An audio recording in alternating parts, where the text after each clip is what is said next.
Bonjour, bienvenue au musée de l'armée dans les salles consacrées à la Première Guerre mondiale. Je vais vous présenter les principaux masques à gaz utilisés pendant la Première Guerre mondiale. Effectivement, le 22 avril 1915, dans le secteur d'Ypres, les Allemands vont lancer la première offensive importante au gaz et les troupes qui, pour la première fois de l'histoire, vont voir arriver ce nuage un peu verdâtre. Ça va être l'enfer pour eux parce qu'ils n'ont absolument aucune protection et suite à cette attaque, les différents belligérants vont créer des masques à gaz et des différentes protections.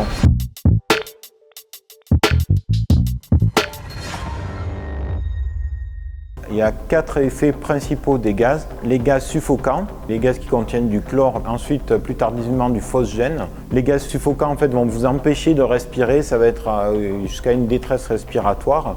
À haute dose, c'est mortel. Les gaz lacrymogènes qui vont un peu irriter les yeux, les voies respiratoires. Ensuite, il va y avoir les sternutatoires. Donc c'est un gaz très fin qui peuvent passer au travers des protections.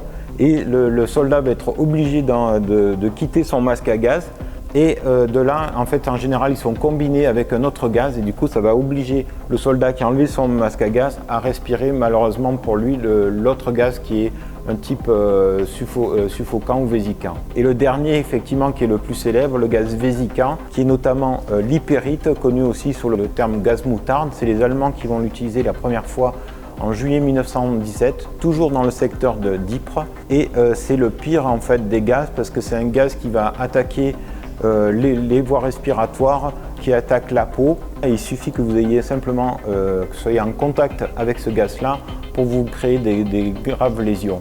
Les Français, donc les Allemands, etc. vont créer ces protections contre les gaz que je vais vous présenter. Les premières en fait vont être dès 1915, ça va être sous forme de bâillon et ensuite de compresse. Ils se présentent dans une petite poche et c'est simplement un tampon de ouate avec des produits neutralisants, notamment le chlore. Ça protège uniquement en fait les voies respiratoires, donc le nez et la bouche.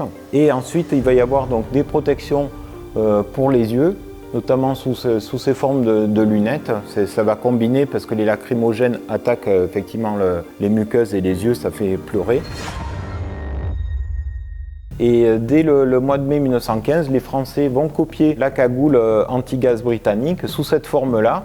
Mais ces cagoules sont très compliquées d'utilisation parce qu'en fait vous enfilez votre cagoule, mais le soldat là-dedans, très rapidement, avec la respiration, ça va faire de la buée, vous n'y verrez plus rien à travers votre sorte de petite fenêtre là. Et ensuite vous dégagez du dioxyde de carbone, en gros vous étouffez. Donc c'est vraiment une protection qui fait même l'effet inverse de la protection parce que c'est irrespirable. Il a fallu un peu améliorer le système et ça va être un des fabricants qui s'appelle Tambuté qui va inventer ce principe-là.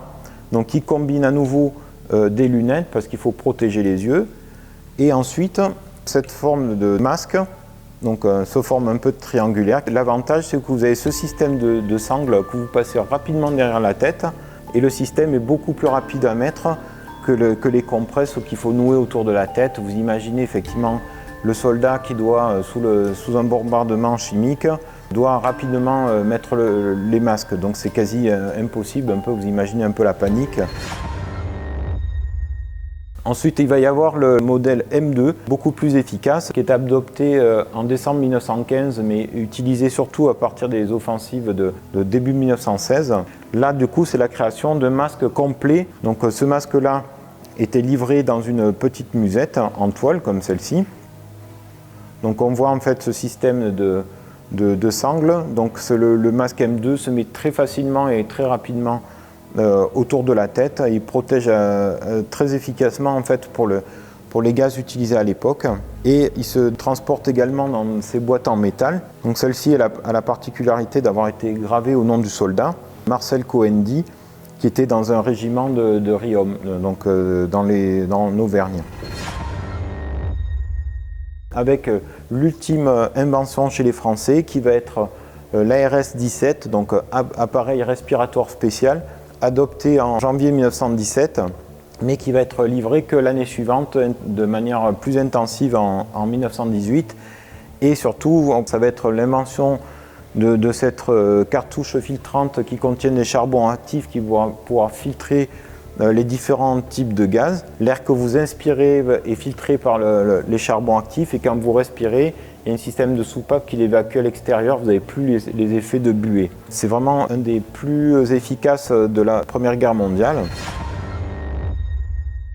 Et ensuite, les Allemands, en fait, ils ont démarré en 1915 à Ypres avec le même système de compresse et de bâillon, un peu de ce style-là. C'est d'ailleurs que les Français avaient copié sur ce modèle très rapidement pour se protéger. Et en 1915, ils vont adopter ce qu'on appelle le Gummimask modèle 1915, qui est ce masque déjà, en fait, un peu l'équivalent de notre ARS 17, mais avec presque 2 ans d'avance, avec à nouveau une cartouche filtrante. Ça va être le masque principal de l'armée allemande. Le soldat le transporte dans cette petite boîte en métal. Et surtout, là, on a un modèle vraiment très particulier, qui est en fait le tout premier modèle utilisé de transport pour le Gummimask modèle 1915. Donc vous avez le nom du soldat qui s'appelle Herbert, 4e compagnie du 28e régiment d'infanterie avec son matricule. Et vous avez ce système-là, en fait, où vous avez le masque à gaz qui est plié dans cette petite boîte-là. Donc vous avez la version du masque qui est vraiment plié, l'équivalent. Donc vous voyez, c'est super comprimé. Et ensuite, ce masque-là, il est distribué en même temps que 2 boîtes et 2 cartouches filtrantes. Donc vous avez les cartouches, voilà, qui se vissent sur le masque. On peut citer en dernier ce qu'on appelle le Small Box Respirator, qui va être le masque à gaz qui est utilisé par les Américains avec cette grosse cartouche filtrante et ce tuyau. Donc ça va être les dernières évolutions de la Première Guerre mondiale. Et en fait, ça va avoir effet, cette attaque au gaz, que dans les conflits suivants, et même jusqu'à nos jours, le soldat a toujours une protection contre ce qu'on appelle maintenant NRBC, donc nucléaire, radiologique, bactériologique et chimique. Et le soldat, jusqu'à nos jours, et depuis la Première Guerre mondiale, porte ces protections.